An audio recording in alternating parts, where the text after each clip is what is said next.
पकड़ा जा चुका हूँ। ब्यूटी, मोती झील वो जगह है जहां मैं बचपन से जाता हूँ। मैं वहां पर नहाने गया था।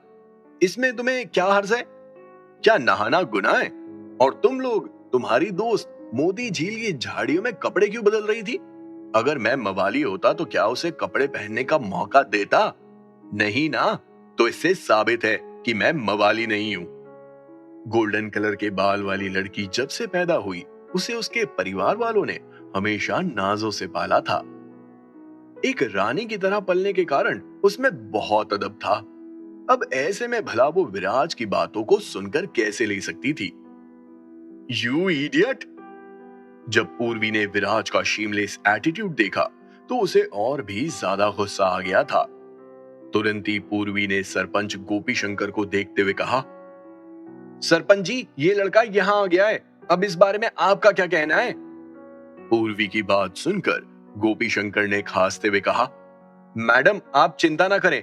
इस लड़के को इसकी करतूत की सजा जरूर मिलेगी और आपकी दोस्त को मैं इंसाफ दिलाकर रहूंगा। गोपी शंकर बहुत अच्छे से जानता था कि अब वो किसी भी हाल में पीछे नहीं हट सकता है। इसीलिए तुरंत ही उसने कड़क अंदाज में विराज को देखते हुए कहा, विराज जिंदल, तुमने मुझे आज बहुत डिसअपॉइंट किया है। एक तो तुमने मवालियों जैसी हरकत की और एक लड़की को कपड़े बदलते हुए देखा। ऊपर से तुम अपनी गलती भी नहीं मान रहे हो और बकवास बातें किए जा रहे हो। ये अलीबाग गांव है, यहाँ पर ये सब नहीं चलता है। अलीबाग गांव ये सब टॉलरेट नहीं कर सकता है। इसीलिए आज मैं सभी के सामने ऑफिशियली अनाउंस करता हूँ कि तुम्हें हमेशा के लिए अलीबाग गांव से निकाला जाता है और तुम अब इस गांव में कदम नहीं रख सकते हो। विराज को अलीबाग गांव से निकाला जाता है? विराज तो बिलियनियर है। भला वो अलीबाग गांव की आइडेंटिटी लेकर क्या ही करेगा? उसका मकसद तो कुछ और ही है। और विराज भी अभी सीधा मुद्दे पर ही आने वाला था। अलीबाग गांव के सरपंच जी, अब जब आपने मेरे बारे में इतना कुछ बोल ही दिया है तो मैं भी दो शब्द बोल ही देता हूँ। मैं आपको 2 दिन का समय देता हूँ। सुषमा आंटी की जमीन पर जो आपने अपना 3 मंजिला घर खड़ा किया है, वहां से चुपचाप 9-2-11 हो जाइए। अगर 2 दिन बाद भी आप वहां से गायब नहीं हुए तो फिर आपको गायब करने में मुझे ही आपकी मदद करनी पड़ेगी। जैसे ही विराज के मुंह से ये शब्द बाहर आए, वैसे ही भीड़ में मौजूद लोग एकाएक स्टन रह गए थे। सभी के चेहरे पर चमक आ गई थी, क्योंकि उन लोगों को एक अच्छा शो देखने को मिलने वाला था। सभी एक्साइटेड थे कि विराज की बात का जवाब ये सरपंच कैसे देगा। गांव वालों के नजरिए से एक शहर का मवाली और एक गांव का टाइकून आपस में भिड़ चुके हैं। एक अच्छा शो तो देखने को मिलने ही वाला था। जब गोपी शंकर ने विराज के मुंह से निकले उन शब्दों को सुना तो गोपी शंकर के होश उड़ गए थे। हालांकि वो जानता था कि अगर विराज यहाँ आएगा तो जमीन का और घर का मुद्दा बाहर निकालेगा ही निकालेगा। लेकिन उन्होंने ये नहीं सोचा था कि विराज इतने सारे लोगों के बीच में खड़े होकर गांव के सरपंच को इस तरह धमकी देगा और डराएगा। अलीबाग गांव में पिछले कई सालों से गोपी शंकर चौधरी का अच्छा खासा वट था। इतने सालों में किसी ने भी गोपी शंकर के सामने इस तरह से बात नहीं की थी। इस तरह से बात करने की किसी के पास हिम्मत भी नहीं थी। लड़के, अगर तू तेरी औकात पर उतर ही गया है तो मैं भी तुझे बोल देता हूँ कि वो जमीन मेरी है। अगर तूने मेरे घर की तरफ देखा भी तो तुझे उसी मोती झील में फेंक दूंगा जिस झील में तुझे नहाने का बहुत शौक है, समझा? ये बोलते हुए गोपी शंकर के चेहरे पर गुस्से की लहर दौड़ने लगी थी। ठीक है, तो फिर देखते हैं कि आगे क्या होता है।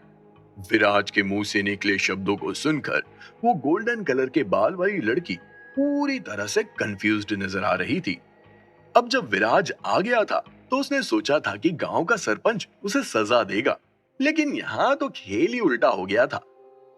सरपंच की बात सुनकर पूर्वी को समझ में आया कि यहाँ तो सरपंच और विराज के बीच में कोई अपना ही पर्सनल खेल चल रहा है। तुरंत ही पूर्वी ने अपना मुंह खोलते हुए कहा, सरपंच जी, आप दोनों के बीच में जो कुछ भी चल रहा है उससे हमें कोई मतलब नहीं है। मैं तो बस ये जानना चाहती हूँ, आप इस मवाली को किस तरह पनिश करने वाले हैं? क्या आप मुझे इस बात का एक्सप्लेनेशन दे सकते हैं? इस लड़के को तुरंत ही पुरानी हवेली में कैद किया जाए, गुस्से से गदराते हुए गोपी शंकर ने कहा। बहुत साल पहले जब भी कोई अलीबाग गांव में क्राइम करता था तो उसे पकड़कर पुरानी हवेली में कैद कर दिया जाता था। एक दिन के लिए तो कभी 3 दिन के लिए, और जितने भी दिन उन्हें कैद किया जाता था उन्हें खाना नहीं मिलता था, बस पीने के लिए लिमिटेड पानी मिलता था। कहने को वो एक पुरानी हवेली थी, लेकिन जिस छोटे से कमरे में कैद किया जाता था वहां पर सोने की भी जगह नहीं होती थी। ऊपर से अंधेरा और रोशनी का एक दाना भी नहीं। कुछ कुछ लोग एक दिन जैसे तैसे निकाल लेते थे, लेकिन कुछ लोग बेहोश हो जाते थे। लेकिन ये सब बहुत पहले हुआ करता था। आज के मॉडर्न जमाने में ऐसी सजा को अबेंडन कर दिया गया है, लेकिन अब ये सजा विराज जिंदल को दे दी गई थी। पुरानी हवेली बहुत ही ह्यूमिड है, हवा के आने का कोई रास्ता नहीं है। अगर विराज को वहां पर रखा गया तो 2 ही दिन में विराज की हालत एक पापड़ की तरह हो जाएगी। मैं अग्री नहीं करता। गोपी शंकर के मुंह से विराज के लिए निकली सजा को सुनकर एक तरफ सभी हैरान थे तो दूसरी तरफ भीड़ में से एक कड़क आवाज बाहर आई। उस आवाज को सुनकर सभी ने अपनी गर्दन इधर उधर हिलाई और उस आवाज का पीछा किया तो पाया कि एक बूढ़ा आदमी जो लगभग 50 साल का होगा, वो धीरे धीरे गोपी शंकर की तरफ बढ़ता जा रहा था। दीनू, इससे तुम्हारा क्या मतलब है? जब गोपी शंकर ने देखा कि दीनू काका सभी के सामने उसके फैसले को अपोज कर चुके हैं, तो गोपी शंकर पूरी तरह से चौंक गया था। सरपंच साहब, अगर विराज से वाकई में गलती हो भी गई है तो उससे डील करने के लिए एक लॉ होता है। आप उसे पुराने जमाने की सजा नहीं दे सकते, जो आज हमारे इस मॉडर्न युग में एग्जिस्ट ही नहीं करती है। अगर आपने विराज को ये सजा दी तो आप हमारे गांव को और हमारी सोसाइटी को वापस पीछे की तरफ धकेल देंगे। हम गांव वाले आगे बढ़ना चाहते हैं, ना कि पुराने जमाने में जाना चाहते हैं। आपको आपके फैसले पर विचार करना चाहिए और उसे बदल देना चाहिए। दीनू काका को रेडियो पर खबरें सुनने का बहुत शौक था, इसीलिए उन्हें कुछ कुछ चीजों का बहुत अच्छे से नॉलेज था और उसी नॉलेज का फायदा उठाते हुए वो विराज को इस मुसीबत से निकालने की कोशिश कर रहे थे। दीनू काका के मुंह से निकले उन शब्दों को सुनकर गोपी शंकर को कुछ खास फर्क नहीं पड़ा था। उन्होंने दीनू काका की बात को पूरी तरह से नजरअंदाज किया और अपने कड़क अंदाज में दीनू काका को फटकारते हुए बोले, दीनू, 2-4 खबरें इधर उधर पढ़ लेने से कोई ज्ञानी नहीं बन जाता है। क्या बंद हुआ है और क्या शुरू होगा, इसका फैसला सिर्फ और सिर्फ गांव का मुखिया करता है। शहर में क्या होता है, अपराधी को क्या सजा मिलनी चाहिए, वो शहर तय करता है। लेकिन ये अलीबाग गांव है, ये मेरा गांव है। अगर हादसा अलीबाग गांव में हुआ है तो अलीबाग गांव ही तय करेगा कि अपराधी को क्या सजा दी जाए।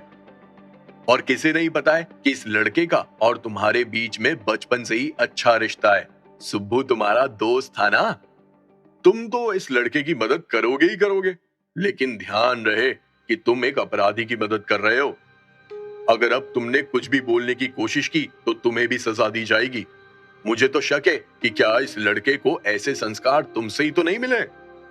देखते ही देखते सरपंच साहब ने पूरा ब्लेम दीनू काका पर ही डाल दिया था।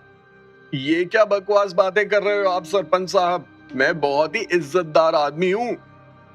गोपी शंकर के मुंह से निकले शब्दों को सुनकर दीनू काका बहुत ही ज्यादा एंग्शियस हो गए थे। वो तो विराज को बचाने गए थे, उल्टा गोपी शंकर ने तो उन्हें ही लपेटे में ले लिया था। दीनू काका को इस तरह देखते हुए तुरंत ही गोपी शंकर ने मुस्कुराते हुए कहा, दीनू, क्या मैंने कुछ कहा? सब तुम्हें देख रहे हैं, किसी को कोई ऑब्जेक्शन नहीं है। अगर तुम यहाँ खड़े रहकर मुझे अपोज करोगे तो मैं तुम्हें भी इस मामले में घसीट लूंगा। तो क्या तुम चाहते हो कि मैं तुम पर शक करूं या फिर किसी और पर? एक तरीके से गोपी शंकर ने दीनू काका को कह दिया था कि अगर वो यहाँ से नहीं गया तो उसे भी इस मामले में पुरानी हवेली में डाल दिया जाएगा। यू इससे पहले कि दीनू काका अपनी भड़ास गोपी शंकर पर निकालते, अचानक से एक औरत की आवाज आई, क्या यू लगा रखा है, चुपचाप घर चलो। ये बोलते हुए उस औरत ने दीनू काका के कान पकड़े और उन्हें खींचते हुए बोली, तुम यहाँ क्या कर रहे हो? मैंने कितनी बार बोला है तुम्हें कि अपने काम से काम करो, लेकिन तुम्हें मेरी बात समझ में नहीं आती है ना। चुपचाप जाओ और खेत साफ करके आओ, फसल आ गई है। और अगर आज के आज तुमने खेत का सारा काम नहीं निपटाया तो आज मैं घर के अंदर नहीं आऊंगी। जिस औरत के मुंह से ये शब्द बाहर आए थे वो दीनू काका की बीवी थी, और उनके मुंह से निकले शब्दों को सुनने के बाद भीड़ में मौजूद सभी लोगों के बीच में हंसी के गुलगुले छूटने लगे थे और सभी लोग ठहाके मारकर हंस रहे थे। जब गोपी शंकर ने देखा कि दीनू की बीवी दीनू को वहां से लेकर जा रही है तो तुरंत ही उन्होंने विराज की तरफ इशारा करते हुए अपने कड़क अंदाज में कहा, लड़के, अब तुझे यहाँ बचाने वाला कोई नहीं है और यहाँ से भागने का सोचना भी मत। चुपचाप अपनी मदद कर और उस पुरानी हवेली में कैदी बन जा, वरना मुझे जबरदस्ती तुझे उठाकर वहां पर फिकवाना पड़ेगा। ये बोलते हुए गोपी शंकर ने गांव वालों को अपनी आंखों से एक इशारा किया और देखते ही देखते गांव के कुछ मुश्तंडे भीड़ से बाहर निकल आए थे। वो सभी लोग किसान थे, इसीलिए उनका शरीर पसीने में चमक रहा था। दोपहर की मजदूरी पूरी नहीं हुई थी, इसीलिए शरीर की गर्मी भी कम नहीं हुई थी। गोपी शंकर के एक इशारे पर वो लोग विराज को कुचल सकते थे। मैं भी देखता हूं कि किसमें इतनी हिम्मत है जो विराज भाई को हाथ लगाए। जब जितिन ने देखा कि भीड़ में से कुछ लोग बाहर आ गए हैं और उन्होंने विराज को घेर लिया है तो तुरंत ही जितिन विराज के सामने आकर खड़ा हो गया था और उन किसानों को घूरते हुए देख रहा था। तुम सभी लोग ध्यान से, ये लड़का बहुत स्ट्रांग है। गोल्डन कलर के बाल वाली लड़की ने जोर से चिल्लाते हुए सभी लोगों को बताया, इस लड़के ने हमारे दोस्त को मारा है, ये लड़का टाइक्वांडो एक्सपर्ट है। गोपी शंकर को कोई आइडिया नहीं था कि ये टाइक्वांडो किस चिड़िया का नाम है, लेकिन जब गोपी शंकर ने उस गोल्डन कलर के बाल वाली लड़की के मुंह से एक्सपर्ट सुना तो उन्हें समझ आ गया था कि इस लड़के से पंगा लेना इतना आसान नहीं होगा। इसीलिए तुरंत ही उन्होंने मुस्कुराते हुए जितिन को स्टैट्यूटरी वार्निंग देते हुए कहा, छोटे भाई, हम विराज जिंदल को पनिशमेंट देना चाहते हैं, तुम्हारा इस मामले से कोई लेना देना नहीं है। अगर तुम विराज को हमें सौंप देते हो तो तुम यहाँ से जा सकते हो, हम लोग तुम्हारे खिलाफ कोई कार्रवाई नहीं करेंगे। गोपी शंकर के मुंह से निकले शब्दों को सुनकर तुरंत ही जितिन ने कड़क अंदाज में जवाब देते हुए कहा, मुझे यहाँ से जाने के लिए तुम्हारी परमिशन की जरूरत नहीं है। चूंकि मैं लड़ने के लिए तैयार हूँ तो तुम भी तैयार हो जाओ, मैं तुम्हें अकंपनी देने के लिए पूरी तरह से रेडी हूँ। जब गोपी शंकर ने देखा कि जितिन ने उसकी बात का मान नहीं रखा है बल्कि वो तो उससे ही लड़ने के लिए तैयार है, तो एम्बैरेसमेंट के चलते गोपी शंकर गुस्से से पागल हो उठा था और तुरंत ही अपना मुंह खोलते हुए बोला, लड़के, तुझे क्या लगता है कि तू कोई महान आदमी है? मैं तुझे मौका देना चाहता था, इसलिए तुझे समझा रहा था।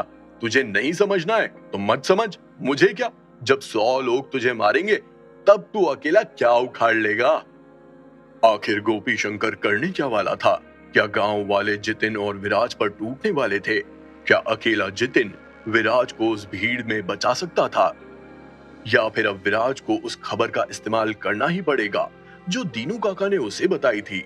लेकिन क्या इससे लालू की इज्जत खराब नहीं होगी? देखना होगा कि इस सब में विराज क्या करता है। जानने के लिए सुनिए cash on my mind, only on pocket FM।